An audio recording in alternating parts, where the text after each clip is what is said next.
Hey YouTube, I just thought I'd jump on and do a quick video on the Giorgio Armani Luminous Silk Foundation.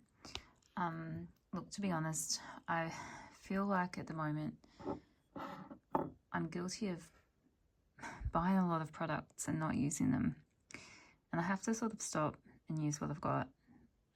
So I realised that I had this and I stopped using it, not for any other reason, but because I simply forgot about it. And I was just doing a bit of a cupboard clean out, and I probably have only used that much, which is pretty bad. And the truth was, when I got this, I really liked it.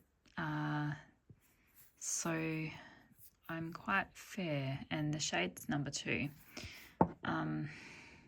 I think I'd like to do a project pan, and I need to start using this one. So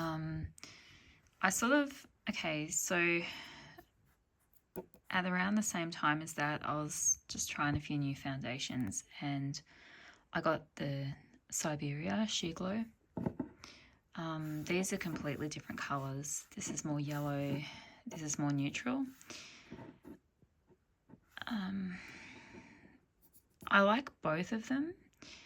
If I could explain the difference, it would probably, well, first of all, both of them don't have an SPF. Both of them are quite sheer, so that's the similarities. Both of them have a very light feel, and they're very good without powder, in my opinion.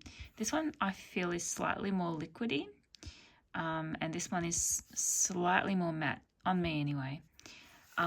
This one, if you've got sensitive skin, this one is fragrance free, whereas this one has a slight fragrance, but not much. It's not heavy, not like the Chanel ones.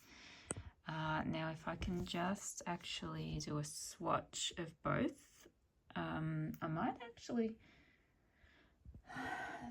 I think, to be honest, when I do swatches, when I look at swatches, I like to see sort of the colour. I'm just going to get a piece of paper, because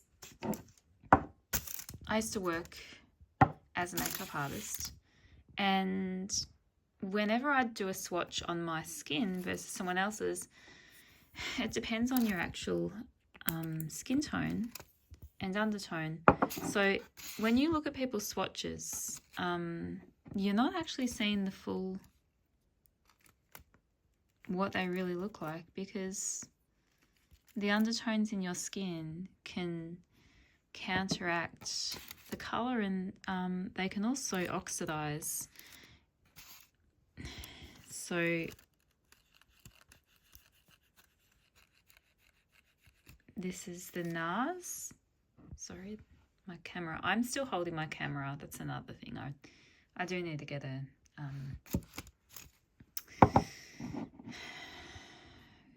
so that's the Sheer Glow in Siberia, which is this one. And see that? Very yellow. Now if I shear the other one out, I'm just gonna... It looks so much darker, doesn't it? And that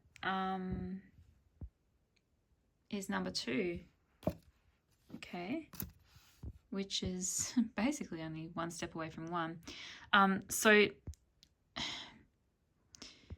they're the swatches on paper, which really does give a true indication of the difference. This in real life looks more pink. However, on my skin it's quite neutral, and this one's more yellow. You can see that. You can see it less in the bottle. The bottle actually makes this one look lighter. Oh gosh, I've got to wash this now. I've made a mess. But they're the 2 colours side by side. If I swatch them on my skin, I'll be honest, it's not that good, because everything on my skin changes and looks really dark. So this is actually true to form. A good thing about these foundations is they don't oxidize, not on me anyway. If anything, the Nars doesn't, and the Armani slightly does, but barely. Foundations that seem to oxidize, I would recommend, so if you bought like MAC, usually what you do is if you want to swatch them and you're still not sure,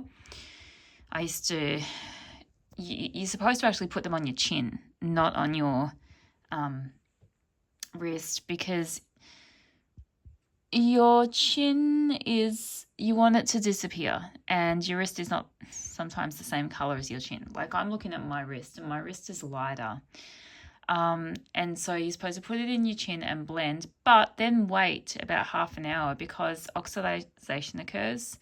And some people don't realize that. So there was this thing years ago where people would just put on the foundation and go, yep, that's my match, and then buy it. And within half an hour, they'd look in the mirror and it would be darker. And that used to be a bit of a thing with people over tanning. So I really think that if you get your right match, you can always bronze up afterwards if you want to. If you're that type of person, I'm not really into bronzing.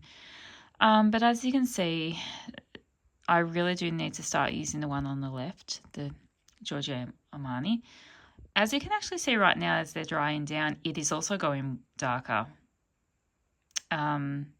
So yeah, I would also think that if you're a very fair person and you're on the fence about this versus one, definitely try one. There's also, I think, a 0.5 and a 0.75. They're all just different undertones.